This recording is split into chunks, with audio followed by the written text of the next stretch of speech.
Hey everyone. So today we're going to continue looking at how to solve equations. So we call these linear equations, but they're really just equations with one variable. Um, we've been looking at some fairly simple examples, and we've been moving to more complex examples. So today we're going to look at even more complex examples. So we call these multi-step equations. It just means that it will take you multiple steps to solve them. So it could be, 2 steps, it could be 5 steps, it could be 10 steps. It just depends on the equation.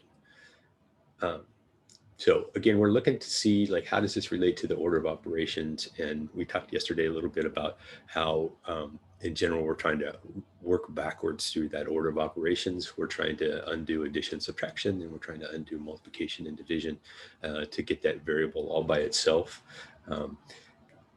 And we'll talk a little bit more about that as we go through it. So one thing to keep in mind as we are working these problems today, it's important that you're actually writing your work. These equations sometimes they take a little while to solve. Lots of opportunities, make mistakes, and a lot of times mistakes. You have to multiply them. Sometimes they show us that maybe we don't understand this process as well as we think we do. And so that's what we're really trying to get to, is that understanding of this process and the understanding of these concepts. So let's look at some examples. Our process today is the same as we've been doing all week. We're first going to try to clean up both sides of the equation. Now, when we clean up both sides of the equation today, these kinds of problems this is going to be the difficult part. Okay, it's that cleaning up of the left side of the equation and the right side of the equation. That's what kind of takes a long time, and it takes a little while to get that, and that's where a lot of mistakes can happen. So, and in this part, we're not really concerned so much with undoing the order of operations as just simplifying. Okay, it's really when we get to steps 2, 3, and 4 that when we start solving it, then we actually try to work backwards through that order of operations. Okay, but the rest of the steps will all be the same. It's just that first step that's going to take a little longer. Okay, so here's our first example. You notice we've got some multiplication on the left-hand side, so we need to distribute this. And then on the right-hand side, there's no simplification that has to happen, but notice that we have a variable on the right-hand side now. Okay, and this is something that we haven't seen a whole lot of, but we're just going to go here and try to clean up both sides of the equation. So on the left-hand side, I can distribute this out. I can multiply this -8, and this is -8 times all this. So this is -8 times 7 is -56. And then -8 times +8 is -64. And then on the right-hand side, there's nothing that we have to do there. Minus 8r.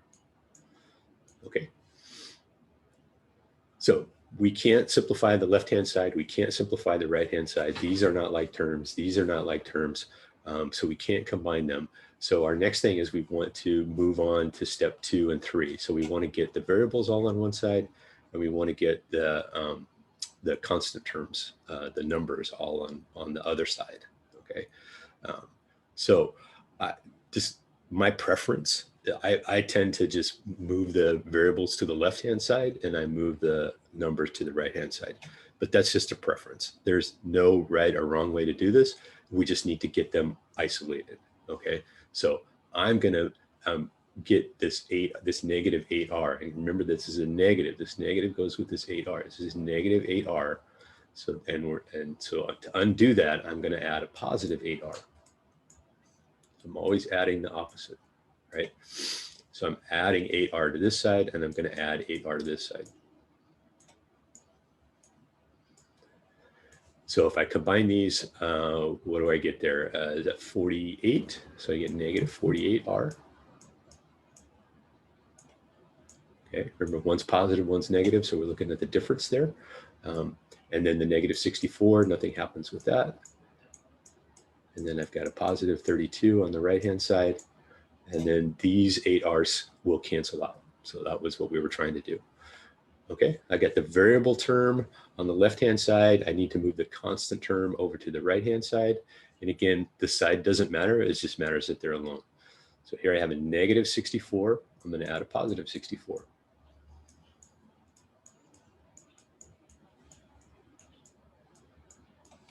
And so now I get negative 48R. Oops, negative 48R. The 64s will cancel out, and then here I've got 96. Okay, so I'm down through step 3 now. I've got the constant term on the right-hand side. I've got the variable term on the left-hand side. Again, the side doesn't matter. It just matters that they're alone. And now I've got the term by itself. Now I want to get the variable all by itself. So I want to get R by itself. So I've got negative 48 times R. So I'm going to do division to undo that multiplication. So I'm going to divide both sides by 48, negative 48. Okay. And then negative divided by negative is positive. 48 divided by 48 is just 1. So I get 1R. And then on this side, 48 times 2 is 96. So I know that goes in there twice. And I've got a negative and a positive. So I will end up with negative 2. Okay, so I think that's what my answer is. Now, the checking, on these multi-step equations, sometimes the checking gets to be like a little bit of a process. But it's even more important to do it on these problems because there's more of a chance that I made a mistake. More steps, more opportunities to make a mistake, more things I really need to check. So I'm just going to plug this in real quick. So I've got negative 8 times 7 times negative 2 plus 8 equals 32 minus 8 times R, and R is negative 2.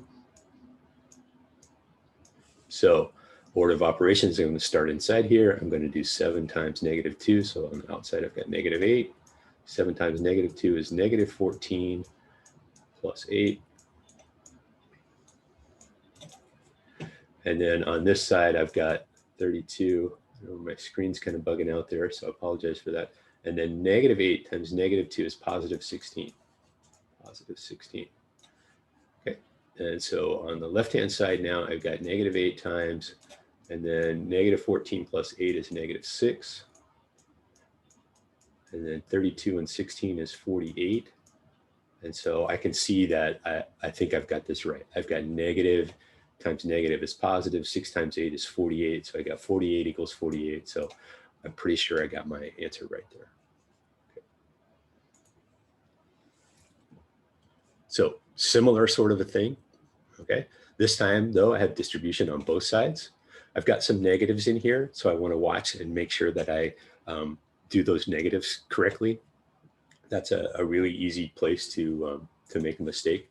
So I'm going to start with the left-hand side. I'll go ahead and distribute. This is negative 6. I'm distributing the negative 6. So negative 6 times 10 gives me negative 60. And there's an A with that.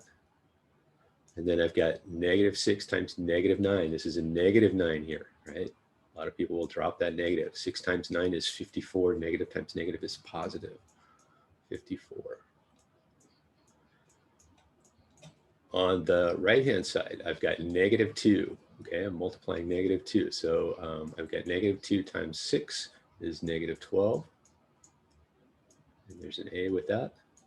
And then I've got negative 2 times negative 3. So negative 2 times negative 3. Negative times negative is positive, and 3 times 2 is 6. All right, so my first step is all done there. I've got both sides cleaned up. I've distributed, I've combined like terms. So everything's ready to go there. And now I'm just going to get the variable terms all by themselves. Okay, so again, my preference, I just like to move things to the left-hand side. So I like the variable on the left-hand side. Again, that's just my preference. It's not a hard and fast rule. But I want to get this negative 12a. I want to remove this. So the way that I do that is I add a positive 12a to both sides.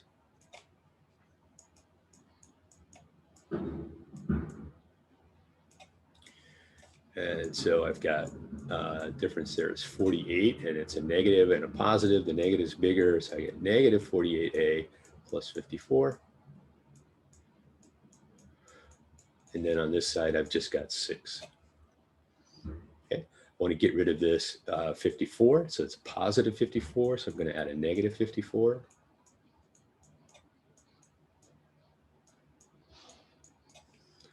And so those cancel out. I have negative 48a equals negative 48. And then when I divide both sides by negative 48,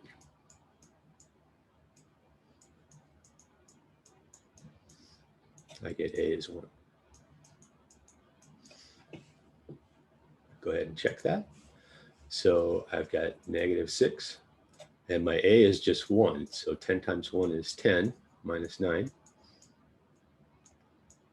And then I've got negative 2 times 6. So 6 times A is 6 minus 3. So here I've got negative 6 times 1. And on this side, I have negative 2 times 3. And so this is negative 6, and this is negative 6. So that's a true statement. So I'm pretty sure I got my answer correct. All right, one last example here. This one, a lot of people might kind of panic when they see this. You might feel a kind of cold sweat, don't freak out about this, right? We're going to just go through this step at a time.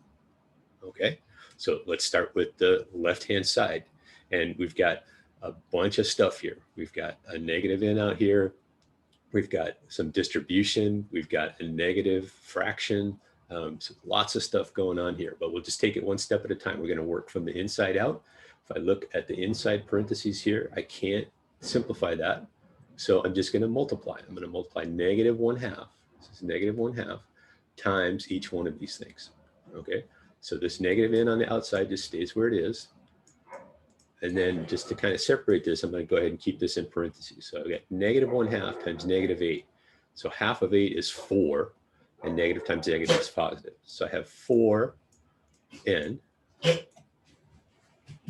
And then I've got negative 1/2 times negative 4. So half of 4 is 2, and negative times negative is positive. So that's not too bad. And then on the right-hand side, I'm going to go ahead and distribute this 2. So 2 times negative 2 is negative 4. And 2 times 4 is 8. And there's an n with that. Okay. Now, when I look here, right, I put these parentheses around here. And I just put those parentheses around there just to kind of help me keep it separate, but I actually don't need those. Those parentheses don't do anything. There's nothing inside those parentheses that I can combine. So I'm just going to go ahead and get rid of them. Now I can simplify this left-hand side some more. I've got some like terms here. I've got a negative n and I've got a 4n. So I can combine those n's together. Negative 1n plus 4n gives me 3n plus 2 equals negative 4 plus 8n. Now, I'm done with the first step. Okay, so all this stuff we've done so far is just step 1. But now the rest of it should be pretty common. This is pretty typical for what we do. I'm going to move the variable over to the left-hand side. So I'm going to subtract 8n from both sides. Again, it doesn't matter. I could subtract 3n from both sides and move the variable term to the right. It's just personal preference. And so I've got 3 and negative 8. I got negative 5. And then I've got negative 4. I'm going to subtract 2 from both sides to get that variable term all by itself. So now I've got negative 5n is equal to negative 6. And then, so I've done step 1, 2, and 3. I get the variable term by itself. I get the constant term by itself. And now I'm just going to divide by the negative 5. That's a negative 5. So make sure we include that negative with it. And so I get n is equal to, now I've got this fraction here, right? Negative divided by negative is positive, but 6 over 5. So I can't reduce that. I'm just going to leave it like that. I don't need to turn it into a mixed number.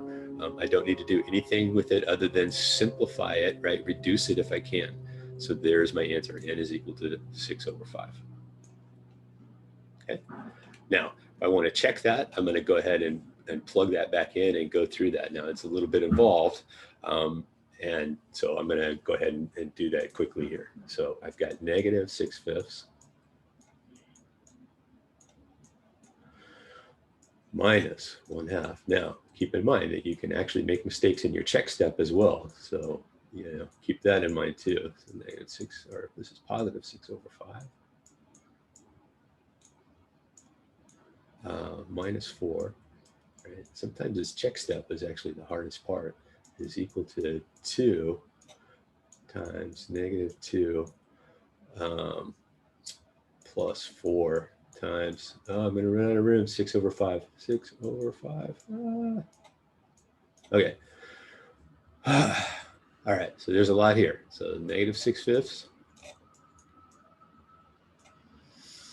minus 1/2 times 6 times 8 is 48/5. So this is -48/5.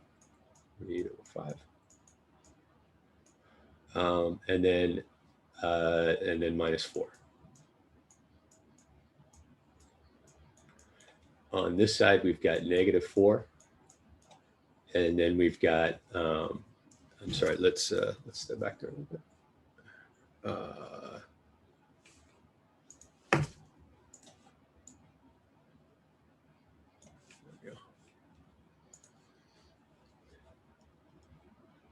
So I've got 2 times, let's do this inside the parentheses here first. So I have -2 plus, and this is 4 times 6/5. So 4 times 6 is 24/5. And my writing is not all that great. I'm kind of running out of space here, but that's okay. All right, let's keep going here. We've got -6/5. That's a 6 minus 1/2. And now inside here, I've got to work through this. So this is 48/5. If I turn this into fifths, this is going to be 20/5. So I got -48/5.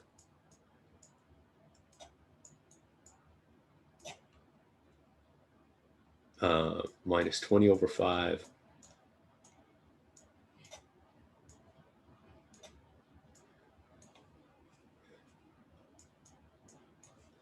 And then here I've got 24/5. So to turn this into fifths, this is going to be 10/5. So this is -10/5.